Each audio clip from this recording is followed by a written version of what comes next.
नमः शिवाय। श्री शिवाय नमस्तुभ्य। आज सुनेंगे सोमवार व्रत कथा। सोमवार का व्रत साधारणतः 3 दिन के तीसरे पहर तक होता है। व्रत में फलाहार या पारण का कोई खास नियम नहीं है, किंतु यह आवश्यक है कि इस दिन रात में केवल एक समय भोजन करें। सोमवार के व्रत में शिवजी पार्वती का पूजन करना चाहिए। सोमवार के व्रत 3 प्रकार के होते हैं: साधारण प्रति सोमवार व्रत, सौम्य प्रदोष व्रत यानी 16 सोमवार व्रत।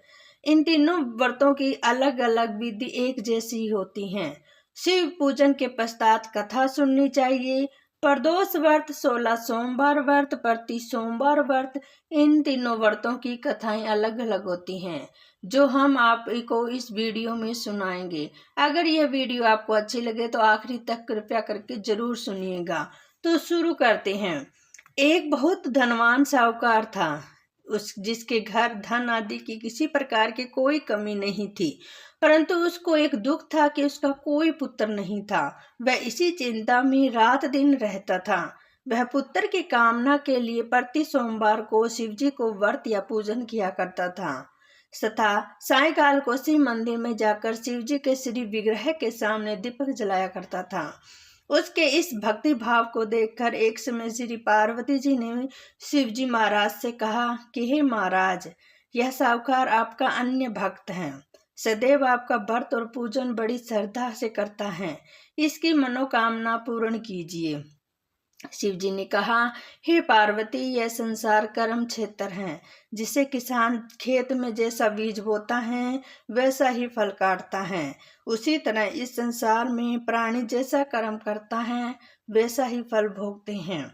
पार्वती जी ने अत्यंत आग्रह से कहा, महाराज, जब यह आपका अन्य भक्त है और आपको अगर किसी प्रकार का इसको दुख है तो उसको अवश्य दूर करना चाहिए, क्योंकि आप सदैव अपने भक्तों पर दयालु होते हैं और उनके दुखों को दूर करते हैं। यदि आप ऐसा नहीं करेंगे तो मनुष्य आपकी सेवा और व्रत क्यों करेंगे। पार्वती जी का ऐसा आग्रह देखकर शिवजी महाराज कहने लगे, हे पार्वती, इसके कोई पुत्र नहीं है, इसी चिंता में यह अति दुखी रहता है। इसके भाग्य में पुत्र होने पर भी मैं इसको पुत्र की प्राप्ति का वर नहीं दे सकता, परंतु यह पुत्र केवल 12 वर्ष तक जीवित रहेगा। इसके पश्चात यह मृत्यु को प्राप्त हो जाएगा। इसके अधिक मैं और इसके लिए कुछ नहीं कर सकता। यह सब बातें साहूकार सुन रहा था। इससे उनका न कुछ प्रसन्नता हुई न ही कोई दुख हुआ। वह पहले जैसा ही शिवजी महाराज का व्रत और पूजन करता रहा। कुछ काल व्यतीत हो जाने पर साहूकार की स्त्री गर्भवती हुई।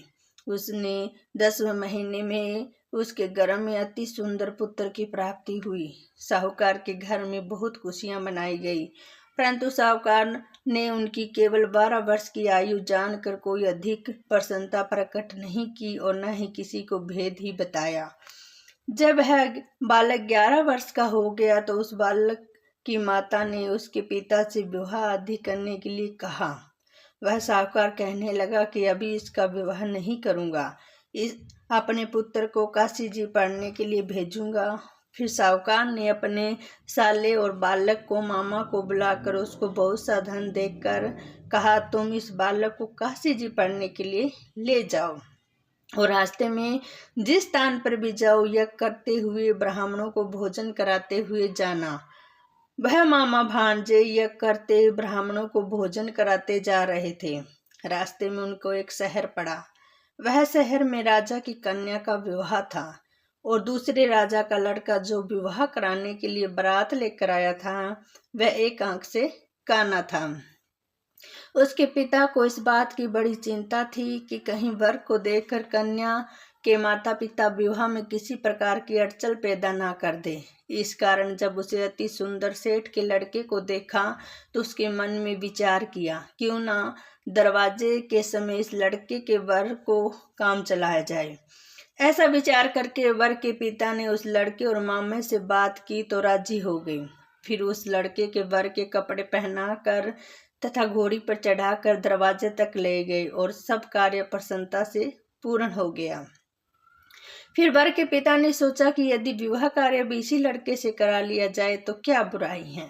ऐसा विचार करके लड़के और उसके मामा ने कहा, यदि हम फेरों का और कन्यादान के काम का भी करा दे तो आपकी बड़ी कृपा होगी। मैं इसके बदले में आपको बहुत कुछ धन दूंगा। और स्वीकार कर लिया। विवाह कार्य भी अति प्रसन्नता से संपन्न हो गया, परंतु जिस समय लड़का जाने लगा तो उसने राजकुमार की चूंदड़ी के पल्ले पर लिखा कि तेरा विवाह तो मेरे साथ हुआ है, परंतु जिस राजकुमार के साथ तुझको भेजेंगे वह एक आंख से काना है। मैं काशी जी पढ़ने जा रहा हूँ। लड़के के जाने के पश्चात राजकुमारी ने जब अपनी चुंदड़ी में ऐसा लिखा हुआ पाया तो राजकुमार के साथ जाने से मना कर दिया और कहा कि मेरा पति नहीं है, मेरा विवाह इसके साथ नहीं हुआ है, वह तो काशी जी पढ़ने गया है। राजकुमारी के माता पिता ने अपनी कन्या को विदा नहीं किया और बारात वापिस चली गई। उधर सेठ का लड़का और उसके मामा काशी जी पहुंचे। वहां जाकर उसने यज्ञ कराना लड़के ने पढ़ना शुरू कर दिया। जब लड़के की आयु 12 साल की हो गई, उस दिन यज्ञ रखा था कि लड़के ने अपने मामा से कहा, मामा जी आज मेरी तबीयत कुछ ठीक नहीं है। मामा ने कहा, अंदर जाकर सो जाओ। लड़का अंदर जाकर सो गया और थोड़ी देर में उसके प्राण निकल गए। जब उसके मामा ने आकर देखा तो वह मुर्दा पड़ा था और बड़ा दुख हुआ और उसने सोचा कि अगर मैंने अभी रोना पीटना मचा दूं तो यज्ञ का कार्य अधूरा रह जाएगा। अतः उसने जल्दी से यज्ञ का कार्यभार समाप्त कर ब्राह्मणों के जाने के बाद रोना पीटना आरंभ कर दिया। शोक बस उसी समय श्री पार्वती जी उधर से जा रहे थे। जब उन्होंने जोर जोर से रोने की आवाज सुनी तो पार्वती जी कहने लगी, महाराज कोई दुखिया रो रहा है, इसके कष्ट को दूर कीजिए। जब श्री पार्वती के पास जाकर देखा तो वहां एक लड़का मुर्दा पड़ा था। पार्वती जी ने कहने लगी, महाराज यह तो उसी सेठ का लड़का है जो आपके वरदान से हुआ था। शिव जी कहने लगे, हे पार्वती इसकी आयु इतनी ही थी सो भोग चुका है। तब पार्वती जी ने कहा, हे महाराज जब उस बालक को आयु नहीं दे सकते तो इसके माता पिता तड़प तड़प कर मर जाएंगे।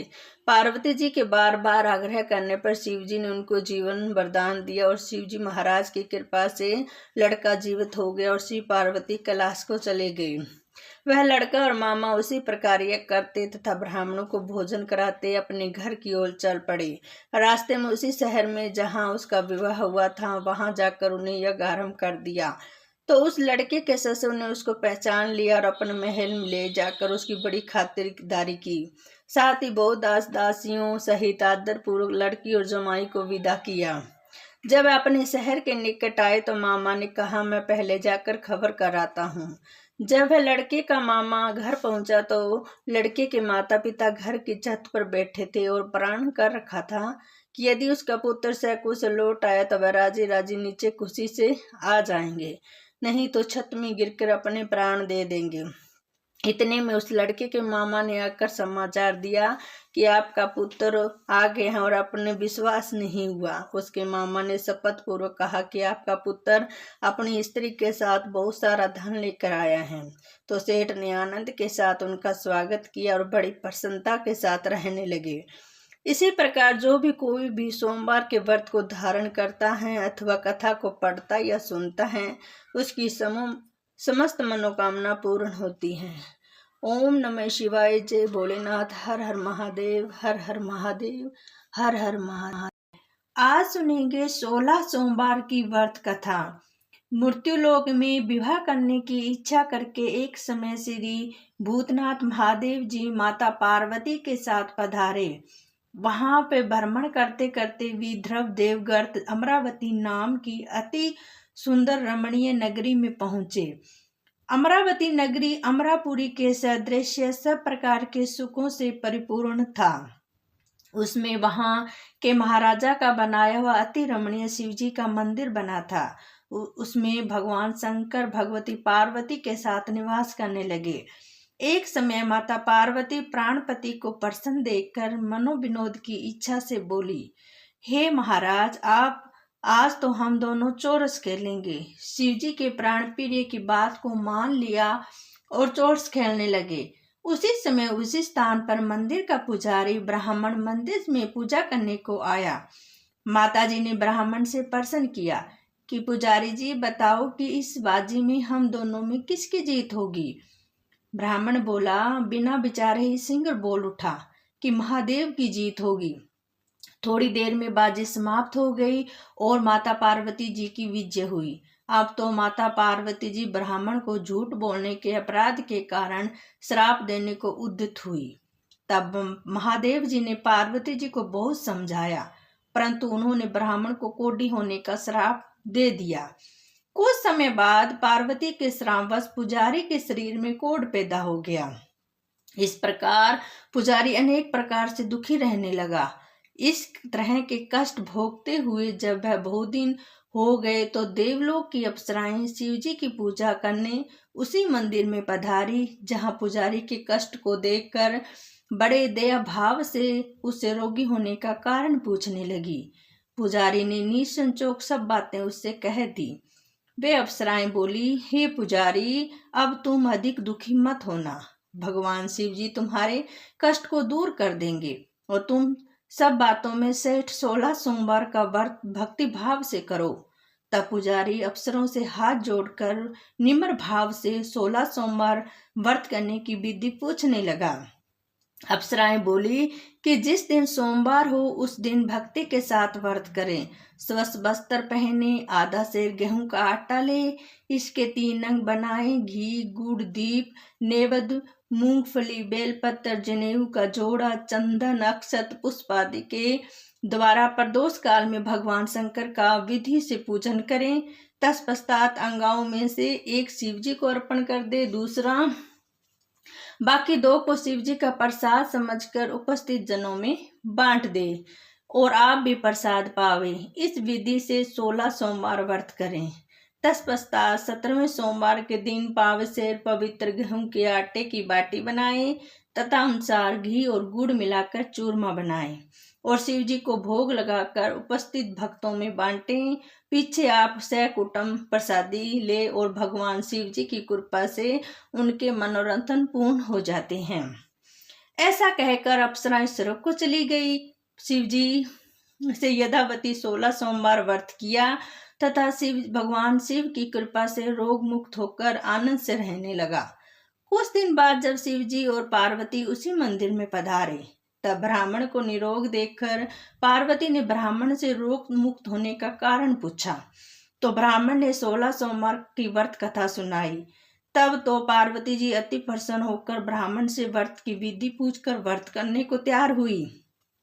व्रत करने के बाद उन्हीं की मनोकामना पूर्ण हो और उठे पुत्र स्वामी कार्तिकेय माता जी की आज्ञाकारी हुए। परंतु कार्तिक जी को अपने विचार परिवर्तन का रहस्य जानने की इच्छा हुई और माता से बोले, हे माता जी, आपने ऐसा कौन सा उपाय किया जिससे मेरा मन आपकी ओर आकर्षित हुआ।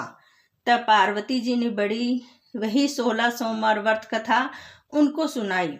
स्वामी कार्तिकेय जी बोले कि इस व्रत को करने मैं भी करूंगा, क्योंकि मेरा प्रिय मित्र ब्राह्मण दुखी दिल से परदेश गया है, हमें उससे मिलने की बहुत इच्छा है। कार्तिकेय जी से इस व्रत को किया और उनका प्रिय मित्र मिल गया।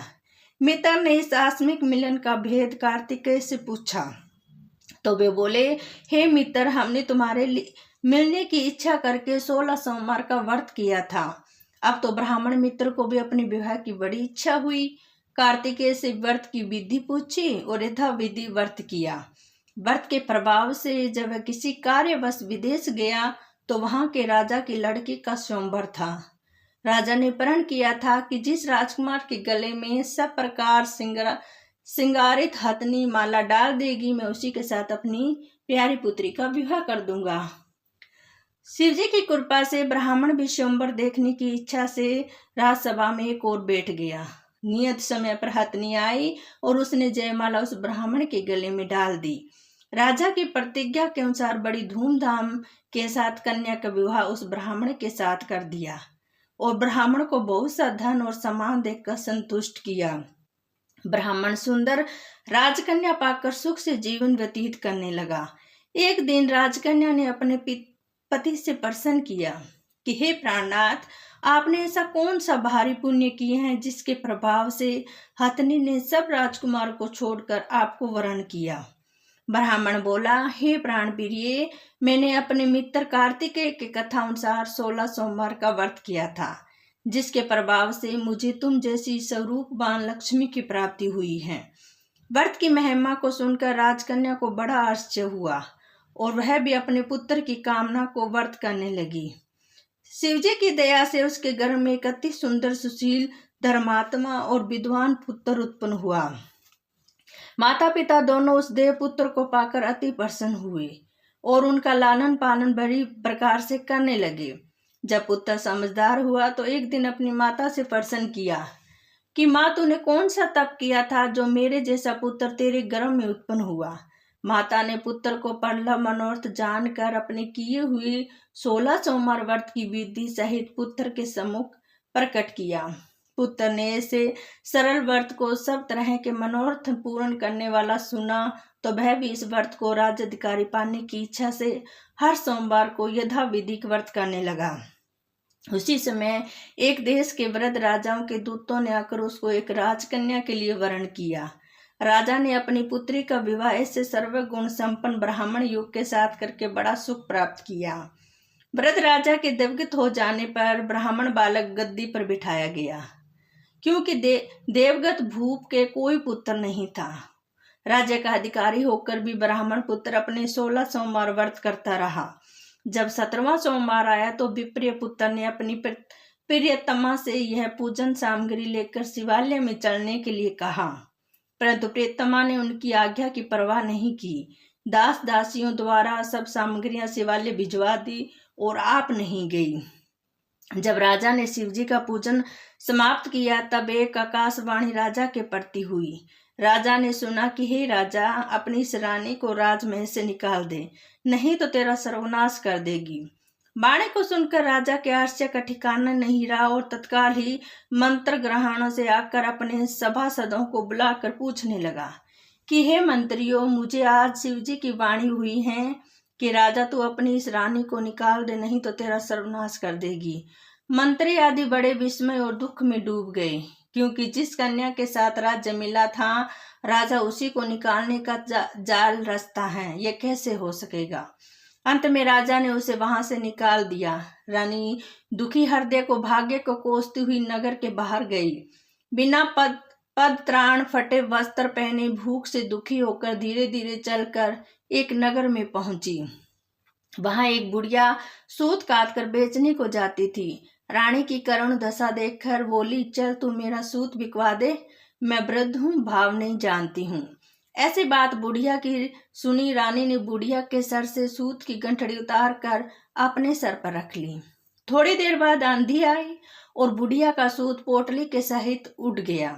बेचारी बुढ़िया पछताती रह गई और रानी को अपने से दूर करने को कह दिया। अब रानी एक तेली के घर गई। वहां तेली के सब मटके शिवजी के प्रकोप के कारण चटक गए। ऐसी दशा देखकर तेली ने भी रानी को अपने घर से निकाल दिया। इस प्रकार रानी अत्यंत दुख पाती हुई सरिता के तट पर गई तो सरिता का समस्त जल सूख गया। तत्पश्चात रानी एक वन में गई। वहां जाकर सरोवर से सीढ़ी से उतर कर पानी पीने को गई तो उसके हाथ से जल संपर्क होते ही सरोवर का नील कमल के सदृश जल असंख्य कीड़ामय गंदा हो गया। रानी ने भाग्य पर दोषारोपण करते हुए इस जल का पान करके पेड़ की शीतल छांव में विश्राम करना चाहा। वह रानी जिस पेड़ के नीचे जाती उस पेड़ के पत्ते तत्काल ही गिर गए। वन सरोवर के जल की ऐसी दशा देखकर गऊ चराते हुए ग्वालों ने अपनी गुसाई जी से उस जंगल में उपस्थित मंदिर में पुजारी थे कही। गुसाई जी के आदेश अनुसार ग्वाले रानी को पकड़कर गुसाई के पास ले गए। रानी की मुख क्रांति, शरीर शोभा देखकर गुसाई जान गए यह अवश्य ही कोई विधि की गति की मारी कोई कुलीन अबला है। ऐसा सोचकर पुजारी ने रानी के प्रति कहा कि पुत्री, मैं तुमको पुत्री के समान रखूंगा, तुम मेरे आश्रम में ही रहो, मैं तुमको किसी प्रकार कष्ट नहीं दूंगा। गुसाई के ऐसे वचन सुनकर रानी को धीरज हुआ और आश्रम में रहने लगी। आश्रम में पानी से जो भोजन बनाती उसमें कीड़े पड़ जाते, जल भर कर लाए उसमें कीड़े पड़ जाते। अब तो गुसाई जी भी दुखी हुए और रानी से बोले कि हे बेटी, तेरे पर कौन से देवता का कोप है जिसे तेरी ऐसी दशा हुई है।